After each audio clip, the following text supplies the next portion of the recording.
both these industry experts with us today. Thank you for joining us on this very important and hot topic.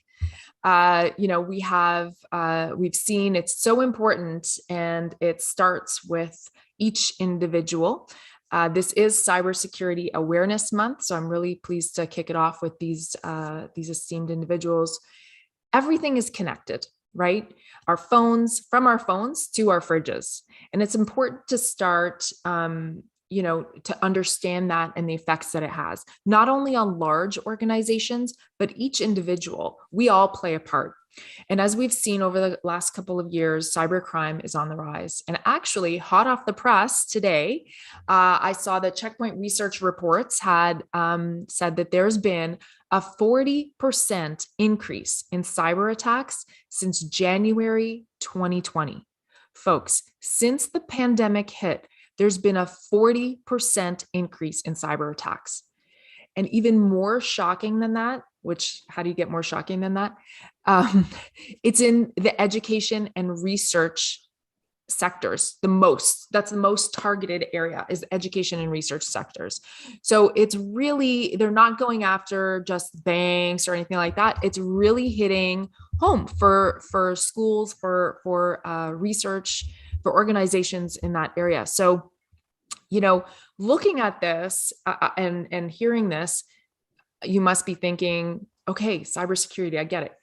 What is cybersecurity, right? And what is the relevance to you in the organization? So I'm going to go to Ron on this one. If you would like to share with us, the basics, start with the basics and build it up for our folks here on the call. Well, first off, thanks very much, Rita, for having me here this morning. I really appreciate the distinguished advisory board you're bringing to the equation. And for me to have this opportunity to make an appeal to all the students in second and third and fourth year computer IT at RU is a phenomenal opportunity for me, because I do want to speak about the passion and purpose I do bring to our cybersecurity industry, in particular here in Canada. But more importantly, I think it's really, really big. It's really, really bold. The type of work we're doing has tremendous purpose in it for some of the largest and most important organizations in the country, as well as all levels of our government. So I'm really pleased to have this audience, because I would like to attract more, because we simply can't find enough great talent to join us. So let me just start with a definition, but a formal definition about computer security or cybersecurity or information technology security is really, it's the protection of computer systems and networks from information disclosure. So disclosure is one of the things, theft, or damage to hardware or software or electronic data. And I think the other piece is really important. It's also including any disruption or misdirection of the services these information technology solutions provide, whether that's hardware or software. So I think it's really important to understand that. But the bigger message is it's really, really big.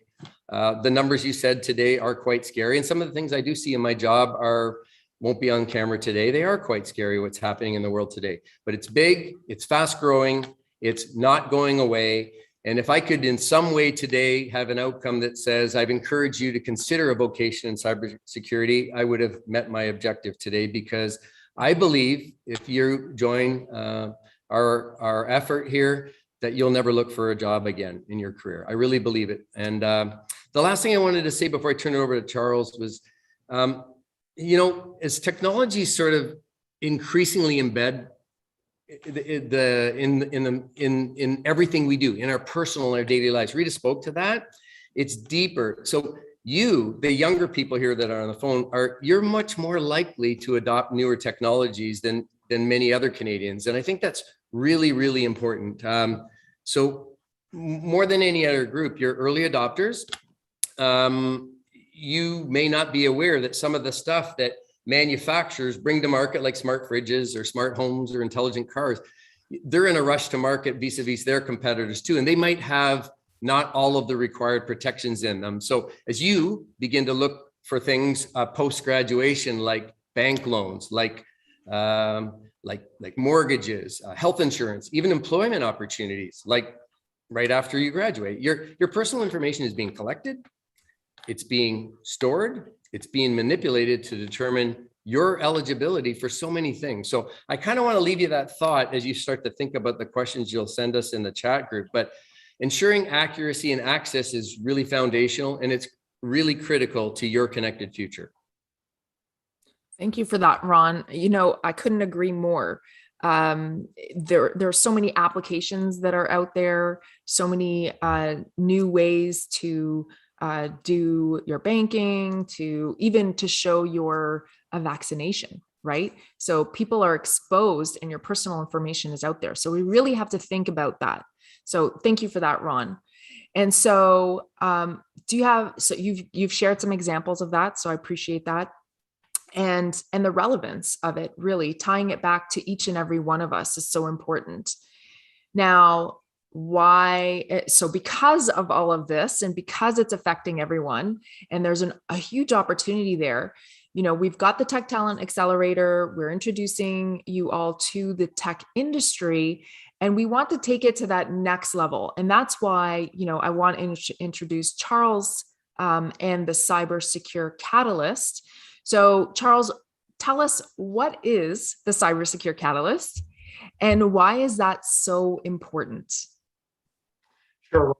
Thank you so much, Rita, and Jessica and colleagues from Ryerson for this opportunity to chat with you today. And congratulations on the Tech Talent Accelerator. I mean, it is just a terrific program, a wonderful advisory board, and I mean, this is just a fantastic conversation. So excited to be a part of it. And it's a treat for me to be on any panel with Ron Dekker, who's a legend in the Canadian technology sector. So I'm thrilled to be here with Ron. We've got a terrific collaboration between the Catalyst and Checkpoint and Ron and I. So this is just a treat for me. Let me just echo what Ron said and just endorse what Ron said. Cybersecurity is one of the big challenges of our time. It's, you know, there's climate change, there's obviously political instability, there's wealth gaps in different parts of the world. There is cybersecurity. It is one of those global, international, social and economic issues that's going to challenge all of us now and going forward. And there is, just put in the most simple terms, and this just echoes what Ron said, there is a fundamental labor market shortage in cybersecurity, and it is extremely serious. There just aren't enough cybersecurity professionals to meet the demand. Let me just give you a couple of data points, and this falling on the point that you guys raised earlier about the 40% increase in cybersecurity attacks through the pandemic. One of the major challenges right now is ransomware. This is where a attacker penetrates a system, locks up the system, and will only provide a decryption key to the rightful owners of the system if they pay a ransom. It is it's a pandemic of its own across the global economy and across Canada. There has been a 180% increase in ransomware attacks in North America in 2020. The average ransomware attack takes a corporate system or an organizational system offline for 19 days. It's fatal to organizations to be attacked in this way. It destroys corporations, but forget corporations for a second. Think about hospitals. In June of this year, so just a few months ago, the entire Irish health system was disabled, was taken offline by a ransomware attack.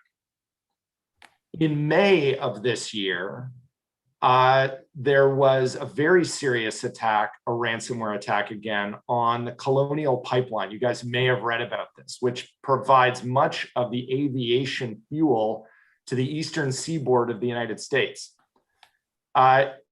This is no longer about,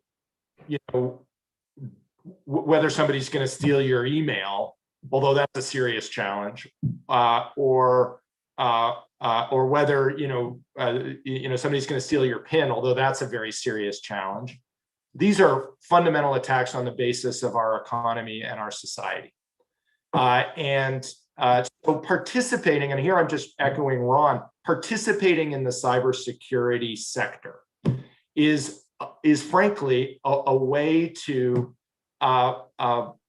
put yourself in the middle of a fundamental and critically important area of social and economic need now and going forward. Sandy just mentioned in the chat JBS Foods, classic example, another ransomware attack on our food infrastructure, like healthcare and fuel, a fundamental element of our society. So we've got a huge economic and social problem. Roger CyberSecure Catalyst. I mean, Rita, you put it in the most generous terms in terms of my previous career in government. I'll tell you the truth, because we're talking here about, amongst folks who are going into this career. I was working as a senior political advisor in the Ontario government, and our government lost the election. So I was dismissed by the people of Ontario and was looking for something exciting and engaging to do, and decided to come to Ryerson and build the Roger CyberSecure Catalyst.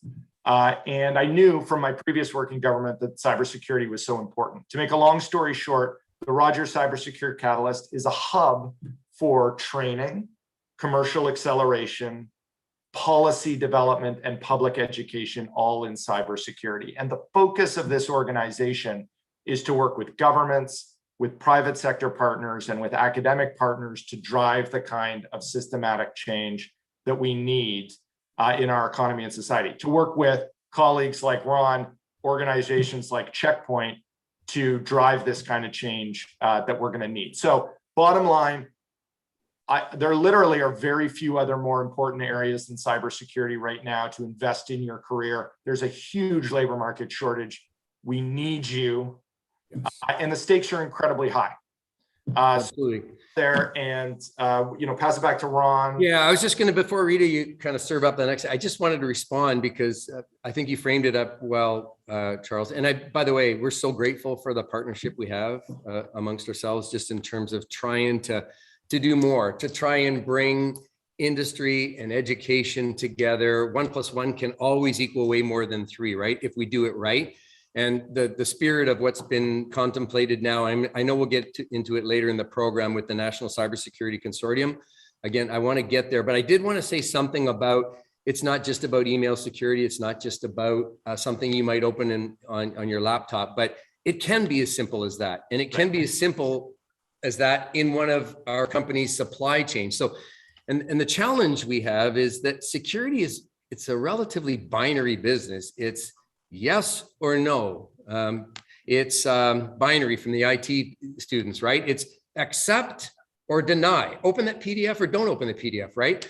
Letting it in, it can look really benign, but the consequences can be extraordinary and quite debilitating. And I think Charles mentioned it, it sounds sort of like, wow, he's fear mongering or whatever. No, it's literally shut down companies that no longer operate. So we need to understand that, you guys can study this on your own, but initial false negatives versus false positives, look at those things. But one of them is you let something bad in, the other is you're impacting cybersecurity professionals like us, or impacting the speed of business. And we all know for us to protect the Canadian way of life, innovation and prosperity is really, really important. So digital transformation is really important.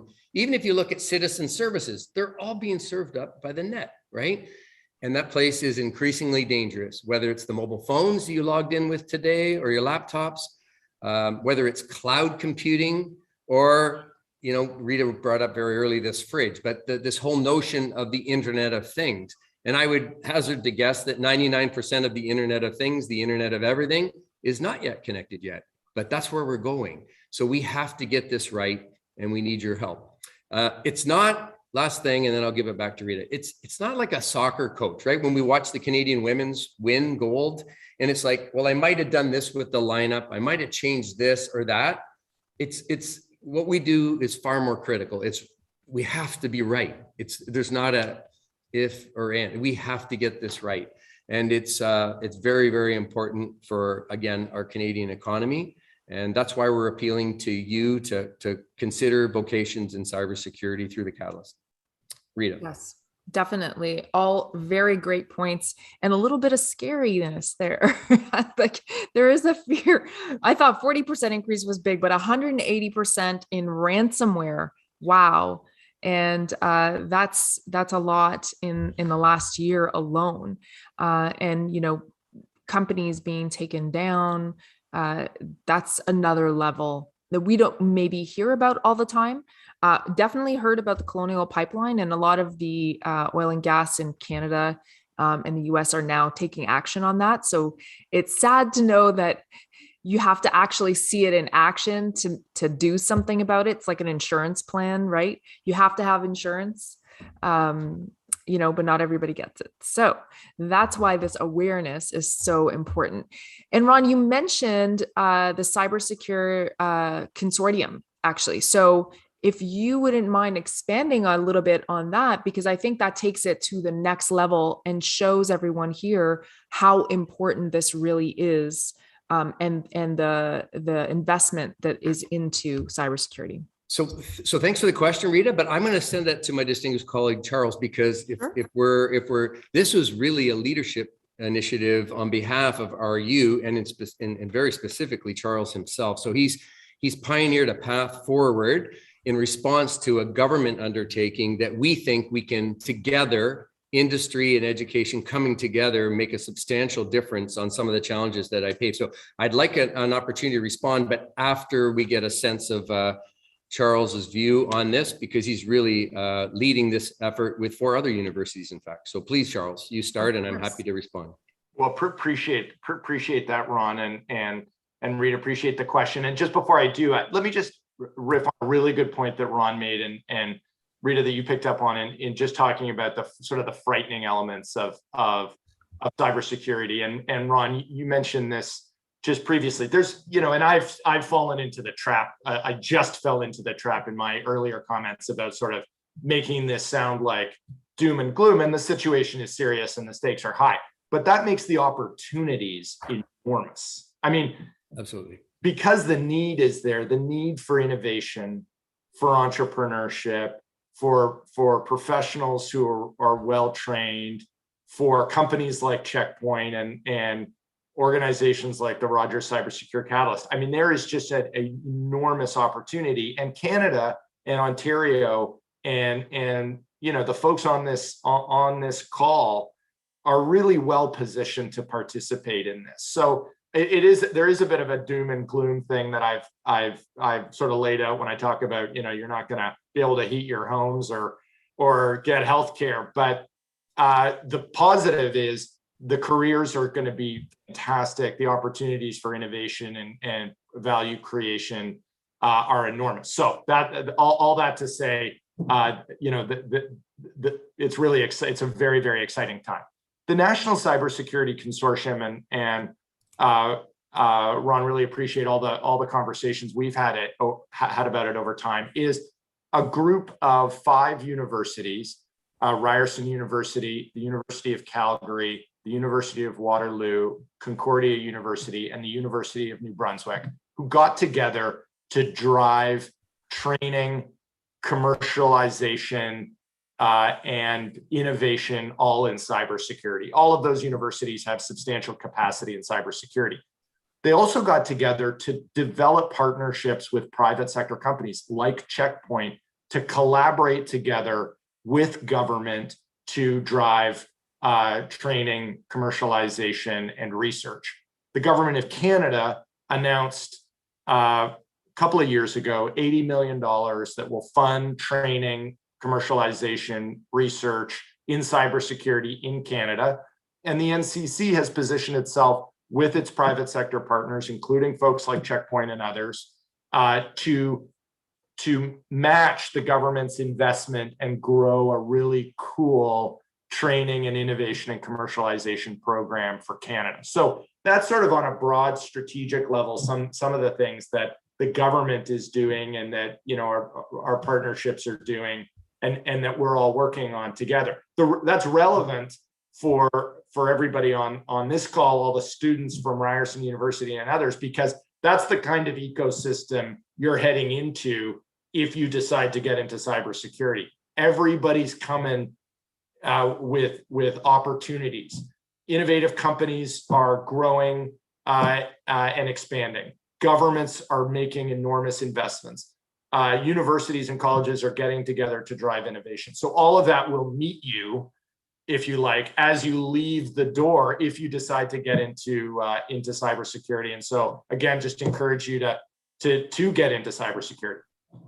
Yeah, the appeal to us, Charles, with your leadership was crystal clear in terms of why we wanted to get involved. In fact, we had some prior experience that you're intimately familiar with at the Manitoba Institute of Trades and Technology. And really what we did there was we used that amplification process that allows kind of private industry to come together with a public institution like MITT or RU here and the consortium that the government has envisioned, and to bring things that really appeal to the government's care about. So the big three, as I kind of understand them and why I kind of really wanted to get involved, is because the things are sort of key care abouts for my stakeholders and shareholders of Checkpoint. Number one was research and development, phenomenal foundation and a hallmark of our company that created the first firewall over 25 years ago. That's still in place today. And now we're pioneering new R&D in and around cloud, mobile, and IoT. The second thing we talked about was R&D to commercialization, a significant opportunity. The thing that appeals to all three levels of government, municipal, provincial, or federal here in the country, is when we create T4s and out there in Western Canada, creating clean jobs, new jobs in this economy, the new economy, the digital economy, look pretty darn good relative to some of the stuff they've seen perhaps slip away in oil and gas and energy and pipelines. So we love that second piece. And then the third leg is the training aspect, which of course I'm with a distinguished leader, Charles himself, and all of the advisory board here from RU. But that piece is something we've been doing now since 2019. And it actually started earlier, but it was formally announced December 2019. And we're now churning out hundreds of students with applied teaching, even micro-credentialing in and around cybersecurity. So hundreds, and I can tell you emphatically with integrity, none of these people has any issue trying to find employment. They come to Checkpoint Software Canada. I have 350 employees on my statutory books right now and growing every day. And we also see in our partner ecosystem, because Checkpoint's a partner-friendly company. So whether it's an IBM, a Bell Canada, TELUS, a Zayo, all of the point sec providers across the country, they're very, very happy to bring on new talent with accreditation in cybersecurity. So those are the things that really appealed to me. And I believe MITT is also excited about the national cybersecurity, and because they can participate with the 5 universities as an affiliate partner doing what they do so best, that could be spanned across the country with relationships like Charles is bringing. So I hope that's clear. It's a lot, but I wanted to make sure that that's why we're there. And it really is public-private partnerships. We call it, there's an acronym for everything in your world in IT. That's PPP for us, public-private partnerships.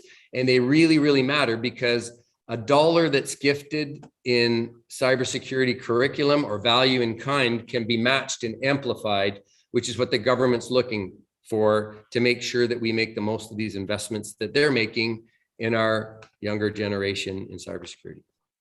That's wonderful. Rita, you got a question yet? Thank you. But wow, you guys are just, you're doing so well. You have a great dynamic about you too. I know you have a history. So, feel comfortable. This is great. And you talking about it and the things that you're doing and the insights you have on what the government investments are and various schools across the country is way more valuable. That's fantastic. So, we went from, local RU, yes, we're here. There's a national consortium. So there's a lot of schools across the country that are involved in this. And it's very important, obviously. So today, and I'm going to bring this up, we didn't prep this or anything, but in a time where we're in a pandemic and companies are hiring, and you're looking at students coming out of a program like what we have, Tech Talent Accelerator, or like the, in addition to the CyberSecure Catalyst, what would you say to the students, and how would you position to them the opportunity, but not just where they are today. So you're talking to people in MITT. The pandemic has shown us that we can be a hybrid workforce, right? Remote workforce. Is that a big impact? What would you suggest to these students here for that opportunity? Because I would never. That, Charles, do you want me to start on that? Or Start on that one. Okay, well, I think that you're the people that sort of signed up in the chat and said they're in IT or IT programs. Many responsibilities, even the technology business management students. One of the biggest challenges is to go secure budget for digital transformation. The biggest opportunity for most businesses today is to digitally transform from the old way to the new way. And our business in cybersecurity is to accelerate digital transformation, not get in the way of it. We're supposed to accelerate it in a very secure way. And when I say that, I'm talking about the most important businesses in Canada and also all levels of government. So we're trying to do that in a way that prevents these breaches from happening in the first place. That's the hallmark of Checkpoint, by the way, is prevention versus detect and then kind of remediate. Ours is a prevention first strategy, and there's all sorts of fact-based data that you can check out independently about why we differentiate that way. But that's really the thing. What happens though for the business technology management student is you have to go secure the business. The pandemic, it's been transformational in so many ways, and it's been very, very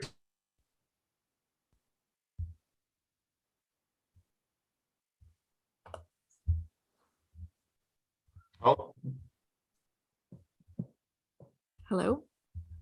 Rita, can you hear me? I can hear you. Is it Ron? I think Ron might have frozen if you can hear me. I can definitely hear you. We've lost Ron temporarily. It's gone. You want to continue? Ron and I can finish each. Oh, there he is. He's back now. Okay, sorry guys. So I wanted to say that the pandemic really accelerated digital transformation.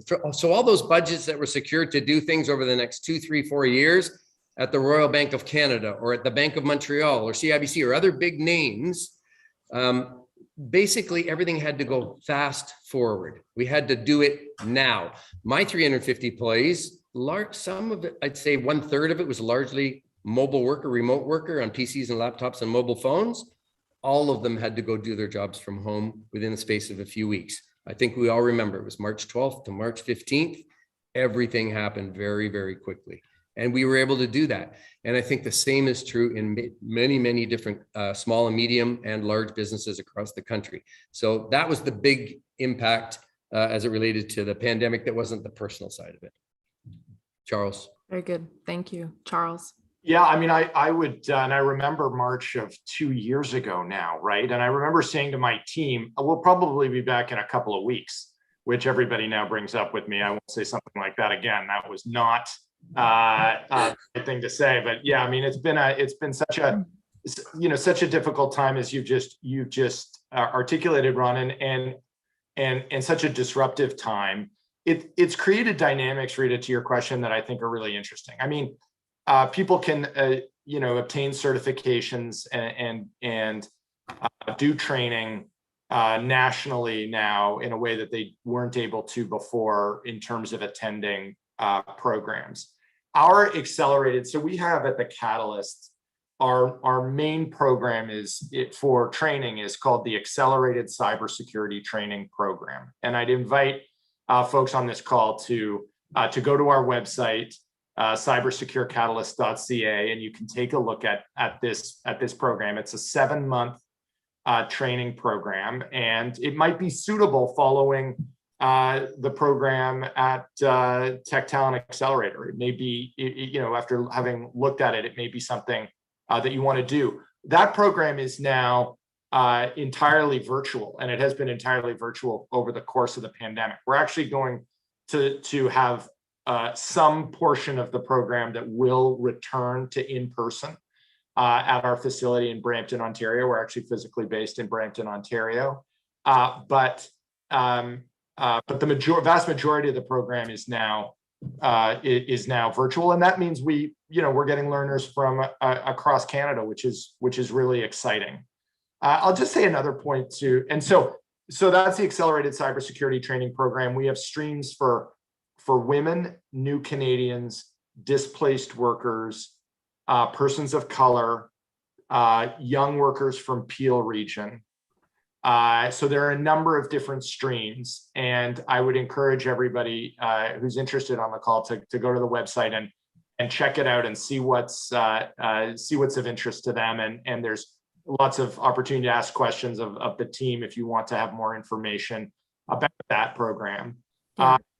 And that program really has an intention of driving employment at places like Checkpoint and other companies that, to Ron's point, are growing and need cybersecurity professionals. And just riffing on one of the things Ron talked about, which is Checkpoint being a partnership first organization. I think that's really exciting. One of the cool things about cybersecurity is it's heavily collaborative. There's the whole technology side of things and getting that buttoned down. And you learn that in your program at the Tech Talent Accelerator. Certainly the professionals at Checkpoint have exceptionally high levels of technical ability, but there's also the human element in cybersecurity of working closely with other people, of engaging in collaboration, of being creative about programs and opportunities. So, there's a definite side of cybersecurity, which is science and IT focused. There's another side of cybersecurity, which is open to people from other kinds of educational and personal backgrounds. I'm a lawyer by training. I am not a technologist. I have a policy background. I've found a terrific career in cybersecurity. And so there are just those opportunities. So just, if you don't come from a science background, don't be dismayed. There's room for you and a need for you in this sector. Absolutely. Yeah, that's definitely true, Charles. Sorry, Ron, did you want to add to that? I was just going to respond and basically say, that some of the things he said about the virtual programs, everything's 100% virtual. I mean, that is also a phenomenon in our IT industry right now. So this is a new way of doing business, new opportunities for sure. But I, for one, personally can't wait for face-to-face, and we're all hopeful that, sooner than later that will be the case. I think I didn't see the ransomware in crypto come in, Rita, that you asked me not to say this, but the last time I saw Charles, actually, we're trying to deal with this thing called Zoom fatigue or Microsoft Teams fatigue. So we'll do events with our customers and partners to speak to the fun in our industry, and we'll create sneakers together, like a cloud shoe from Nike. Or last week, Charles and I participated in, neither of us is whiskey drinkers, but we each tried a whiskey tasting thing, right? And I know Rita's now going to say, yeah, this industry will drive you to drink, but that's not what I meant. I'm just saying we're looking forward to the face-to-face, and I'd welcome an opportunity, RU, to come and speak to the student body about any and all of this, if and when that might be permissible. I just wanted to put that on record. I really do miss the people impacts. We are doing the best we can, and we've proven with all of you in our industry that this IT thing, this enabling IT thing, can be not only truly transformational, it can be highly productive, highly productive. Think about all the travel to meetings I don't do now, and I used to be in the globe. I'd be in Israel 5 times a year. Doesn't happen. We're doing all sorts of things, which is highly cost effective, highly efficient, and very enabling for our Canadian prosperity agenda in Canadian government and in large enterprise. So I wanted to put that out there as well. Rita, if I can, Rita, I just want to riff on something that Ron said. Sure.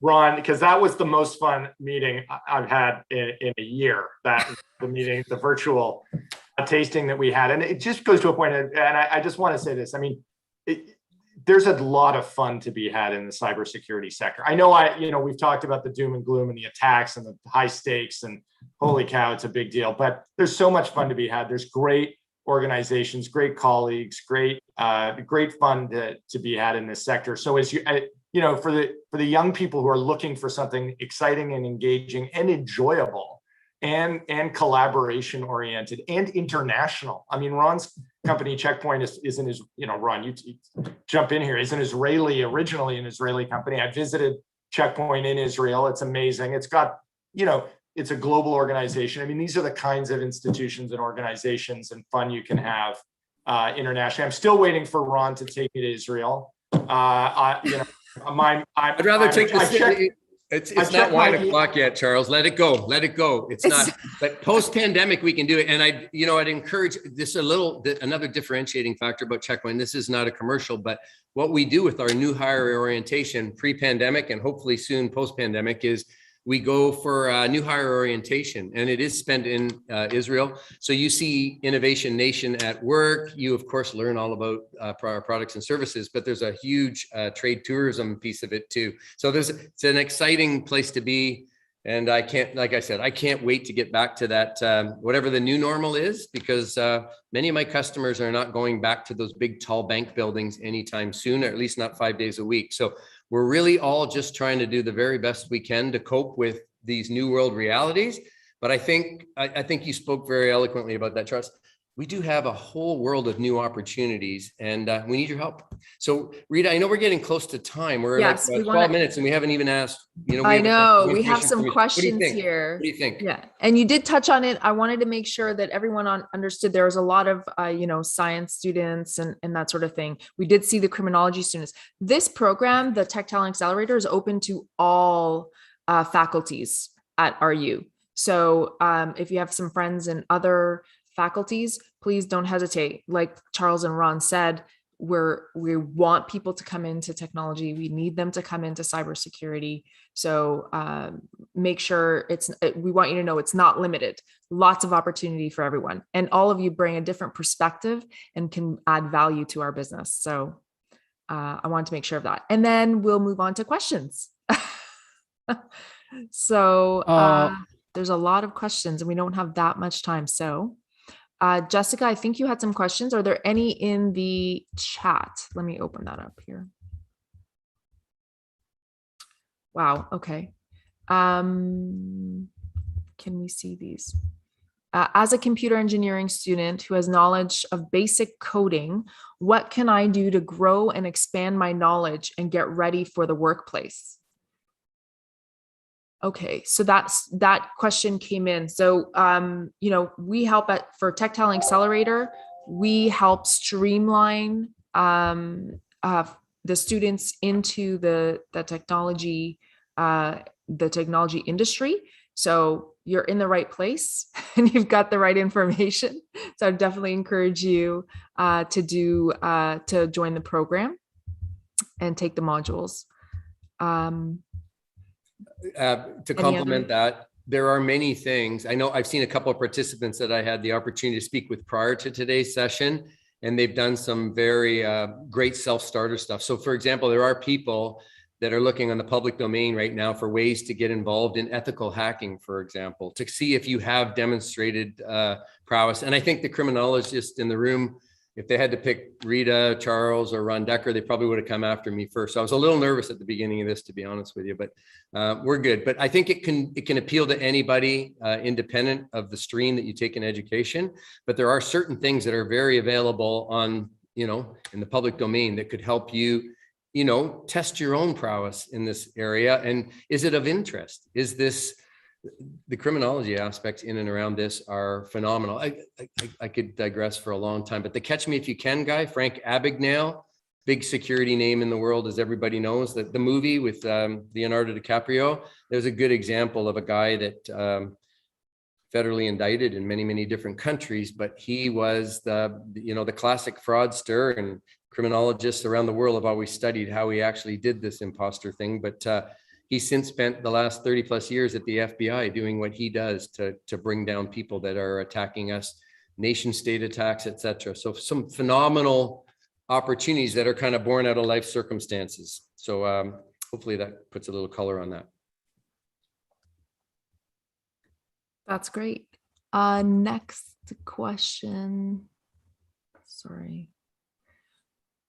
Okay, will those who have no background in technology and computer science and the like may have developed other forms of related understanding to the occupation, criminology, this one brings that up, would be at a disadvantage with learning curves? What challenges may we possibly face? Is that mine? I think we answered that one just now, actually, indirectly. Yeah, and you got to remember there's different jobs for different interest levels and for different needs. Like, again, corporate strategy is defined in a way that allows for people to come into it, but it's to anchor the strategy. Where's the company's mission and purpose, and where are we going? And then we fit the people into that. But for example, I have, plus 80 people in Canada that do sales, and the skills and the aptitudes that might make you a good salesperson versus a deep and wide engineering technical resource of the company can be quite different. Do you need some basic understanding of computing and IT and technology? Absolutely. But what isn't anchored by that today in our new world, right? But the sales thing, you might be the captain of RU's volleyball team or hockey team, and you might have influence with people. And people work in companies and governments, and these people will be interested in you and what you might be able to bring value to them, right?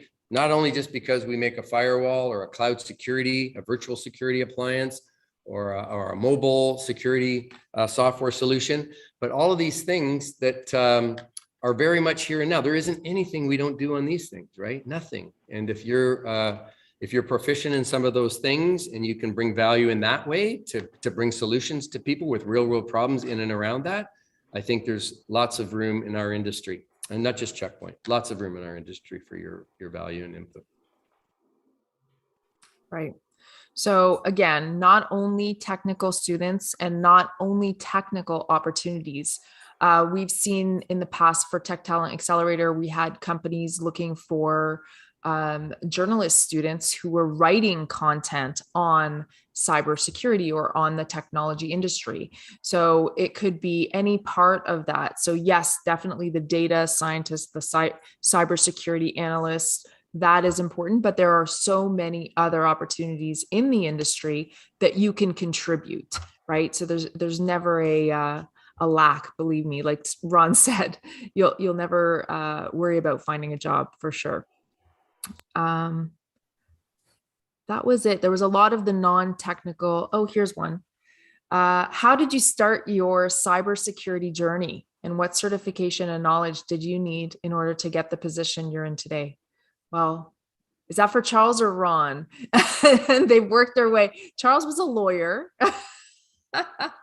Yeah, I do not hold a cybersecurity certification. I mean, which is an example of, CompTIA piece that's offered through Tech Talent Accelerator is amazing, and as are the certifications that are offered by the Rogers CyberSecure Catalyst.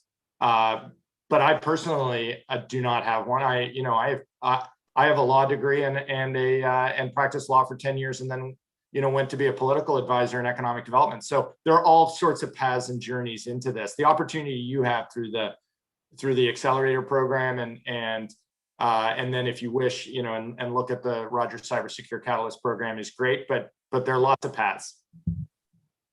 I would agree.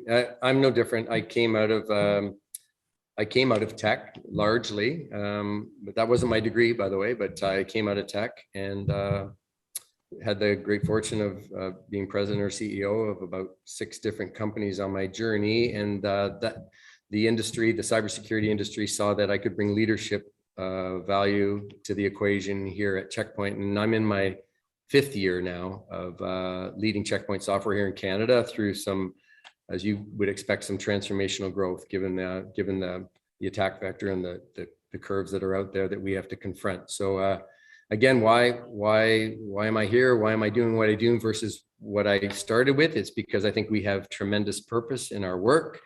And I happen to be a people guy that just loves the team we've put in front of our most important customers and governments to try and make a difference, to help them with that important work that keeps them on that accelerated digital transformation journey, but in a very, very safe and secure way. But that's my experience. And I do think efforts like this that Rita was kind enough to invite me to really matter, because I've done the corporate social responsibility thing with the Children's Aid Foundation and Community Living Toronto for developmentally handicapped people. But this is another opportunity to really appeal to Canada's youth that are considering vocations that might include cybersecurity. So I'm doing a little bit of that sales job, and yeah, I was capping a few of my teams. So there you go. No, that's fantastic. Thank you so much, Ron. Thank you so much, Charles, for your insights and for being here today and taking time to provide these students with valuable information in the tech industry, the offerings that are out there, the opportunity in cybersecurity, and encouraging them to come into cybersecurity and tech. So we appreciate that. Thank you so much. There was some questions. Last question here was about international students. So I think I'll turn it over to you, Jessica, because I know you had a couple items that you wanted to talk about. Ron, Charles, was there anything in closing that you'd like to share? Final words of wisdom for the students?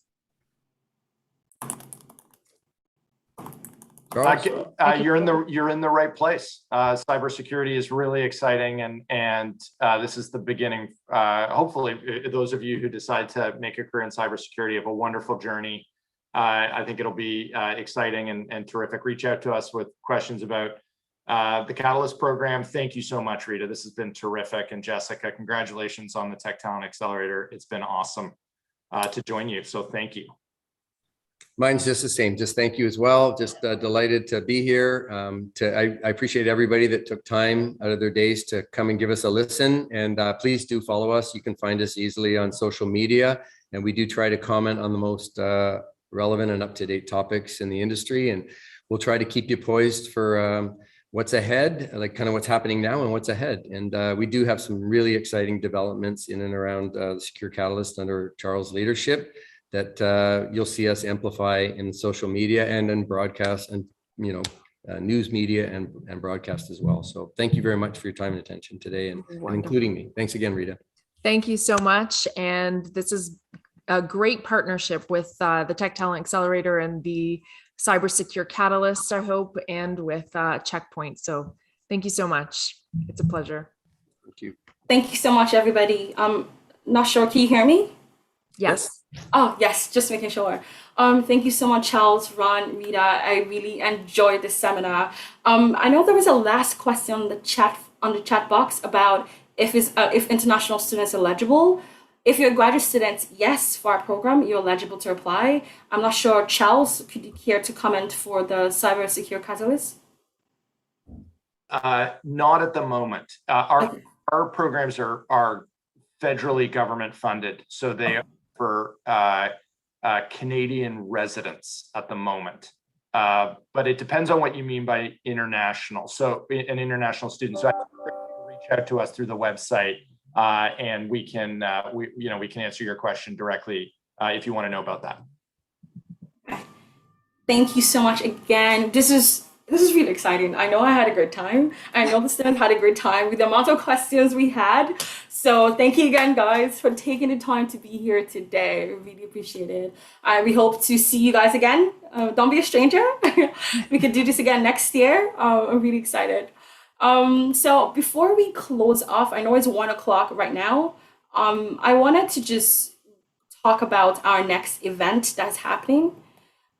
So we have our call for application is open for the 2022 January and May cohort. So if you're interested in applying, please reach out to our website. So check out our website, and we have our info session happening next Thursday as well. So October 14th.